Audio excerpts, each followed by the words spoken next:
Wedi cyrraedd o'r diwedd, hwn di Cwpan y Chwe Gwlad. Dwi wedi bod yn disgwyl ymlaen drwy dydd, o'n i'n poeni bod amser yn edrych allan os ni'n cael ei gweld i, ond dwi'n meddwl gai byth o fel mewn rhywbeth fel yma eto, felly mae hwn yn ddwrnod hanesyddol go iawn. A nid yn unig, dwi'n cael gafael yn Cwpan y Chwe Gwlad, ond mae'r goron drifflig yma hefyd, y triple crown. Sbiwch ar hynna.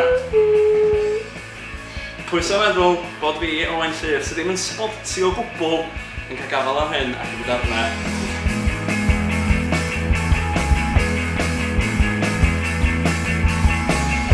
Ti'n meddwl fod popeth dal rhywun peth, ti'n cael sylweddoli bod amser yn brin na dyddiau hir, sydd ddim yn neud synnwyr, ond cyn hir daw pethau'n glir.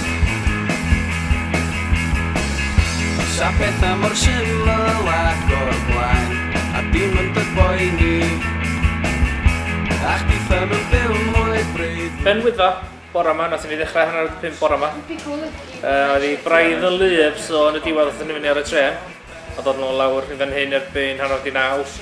Wedyn, ochr ar Bodffordd, ysgol Bodedern, Llangefni, Coleg Menai. A pa fath o ymateb ydych chi wedi gael gan bobl pan ydych chi allan yna? Dim digon amser. Na? Na, dim digon amser. Rhyw awr hanner o bob lle dyn ni wedi bod. A lle fydd i'n mynd o fama wan ta yn y diwrnodau nesaf? O wan, mae wedi bai Cowyn hyn yma. Ochra, Rhyl wedyn.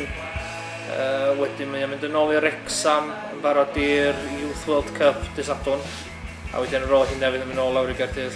A dy job di edrych ar ei holi lle? Na, mond heddiw dyna dwi'n gweithio i'r cyngor ar Ynys Môn. So dwi'n jyst yn helpu allan efo hynna. Diolch yn fawr iawn i chdi am ddod o hi mewn i ni.